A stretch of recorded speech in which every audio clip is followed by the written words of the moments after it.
Hello students, good morning. Welcome to our channel personal tutor. आज मैं आपके लिए लाई हूँ छत्तीसगढ़ बोर्ड कक्षा 6 की हिंदी से एक पाठ जिसका नाम है समय नियोजन। इस पाठ को लिखा है श्री समर बहादुर सिंह ने। शुरू करते हैं आज के पाठ को। हम अक्सर शिकायत किया करते हैं समय के अभाव की, समय न मिलने की, पत्र का उत्तर न दे सका, समयाभाव के कारण कसरत नहीं कर सका, समय न मिलने के कारण। किंतु यदि हम सही ढंग से आत्मविश्लेषण करें तो हम पाएंगे कि हमारी ये शिकायतें अक्सर गलत होती हैं। हम अपने आप को समझ नहीं पाते और तभी ऐसी शिकायतें करते हैं। यह हमारा आलस्य है जो सदैव समय के अभाव की दुहाई दिया करता है। वस्तुतः कोई भी ऐसा व्यक्ति नहीं है जो व्यस्तताओं के बीच भी उन कामों को ना कर सके जिसे वह करने पर उतारू है, जिसे करना वह अनिवार्य मानता है। नेहरू जी कितना व्यस्त रहते थे। भारत के प्रधानमंत्री के नाते उन पर कितना दायित्व था। कुछ दिन पहले उनके साथ काम करने वाले एक सज्जन से बात करने का सौभाग्य मिला। वे बताने लगे कि नेहरू जी के पास रोज़ इतनी सारी फाइलें जाती थी, किंतु दूसरे दिन वे उन सभी को निपटाकर वापस भेज देते थे। जहाँ तक बस चलता एक दिन भी न देर न करते।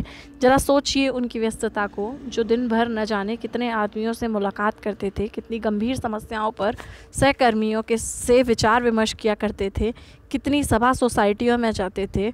फिर भी वे अपने व्यस्त जीवन में कुछ न कुछ समय निकालकर अपने दैनिक व्यायाम और मनोरंजन के लिए भी निकाल लेते थे।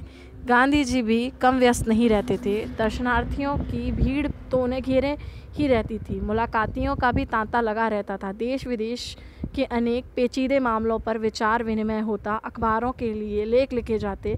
किंतु फिर भी न तो गांधी जी की प्रार्थना सभा के समय में हेरफेर होता, न उनके प्रातः भ्रमण में भी बाधा आती थी।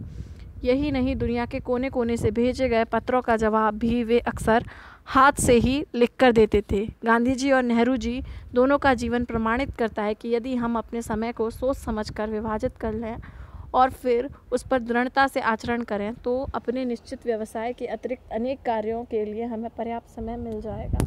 समय की कमी की शिकायत फिर कभी नहीं करेंगे। हाँ, इसके लिए हमें सतत सचेत और जागरूक रहना अवश्य पड़ेगा।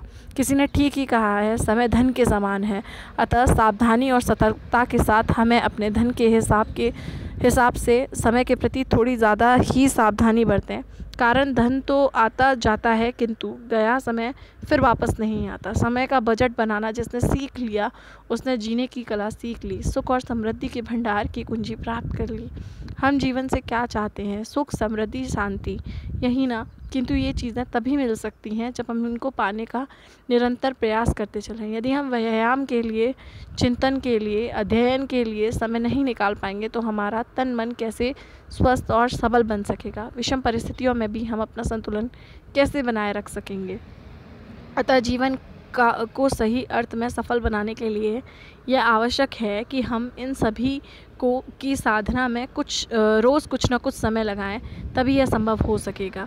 जब हम अपने समय का ठीक विभाजन कर लें, रोज़ उसका लेखा जोखा करते हैं, वस्तुतः जो समय की कद्र करना सीख गया वह सफलता का रहस्य समझ गया। हम अपने सुख, अपनी समृद्धि के लिए अपना समय विभाजन जितना शीघ्र कर लें उतना ही अच्छा होगा, क्योंकि किसी मनीषी ने यह चेतावनी पहले ही दे रखी है कि समय और लहरें किसी की प्रतीक्षा में खड़ी नहीं रहती। वयस्कों की अपेक्षा विद्यार्थियों के लिए समय पालन का कई कारणों से अधिक महत्व है। विद्यार्थियों को एक लंबा जीवन जीना है और सफलता की ऊंची से ऊंची मंजिलें तय करनी है। दूसरी बात यह है कि विद्यार्थी जीवन में जो आदतें पड़ जाती हैं वे जीवन पर्यंत बनी रहती हैं। विद्यालय में छात्रों को समय तालिका दी जाती है, यानी कि उन्हें टाइम टेबल दिया जाता है, लेकिन वह केवल 5-6 घंटों के लिए होती है। 18 से 19 घंटे छात्रों के स्वयं विवेकपूर्ण उपयोग के लिए रहते हैं। यदि वे इस समय का सही उपयोग करें तो न केवल परीक्षा में अच्छे अंकों से उत्तीर्ण होंगे, बल्कि सामाजिक, साहित्यिक, सांस्कृतिक कार्यक्रमों तथा खेल कूद, व्यायाम आदि के लिए भी पर्याप्त समय निकाल सकेंगे। समय तालिका बनाने के बाद उसका दृढ़ता और निष्ठा के साथ पालन करना भी आवश्यक है। निर्धारित समय पर निश्चित काम करने से ही जीवन में सफलता मिलती है। तो इस पाठ का नाम था समय नियोजन। इस पाठ को लिखा है श्री समर बहादुर सिंह ने। इसके अंदर हमको यही बताया गया है कि जो भी हमारे पास जो हमारा समय होता है, जो हमें दिन भर में 24 घंटे मिलते हैं, उसको हमें एक सुनिश्चित ढंग से क्या करना चाहिए, नियोजित करना चाहिए इस समय को, है ना। क्योंकि जो भी हमारे ज़रूरी काम है, अगर हम ठीक तरह से समय को नियोजित कर लेते हैं तो हमें किसी भी काम के लिए बहाना नहीं बनाना पड़ेगा। जो हमारे लिए ज़्यादा ज़रूरी काम है उनको हम क्या कर पाएंगे, एक सही तरीके से और सही समय देकर उनको क्या कर पाएंगे, पूरा कर पाएंगे। अगर ये पाठ आपको पसंद आया हो तो इस वीडियो को लाइक कीजिए, चैनल को सब्सक्राइब कीजिए। Thank you.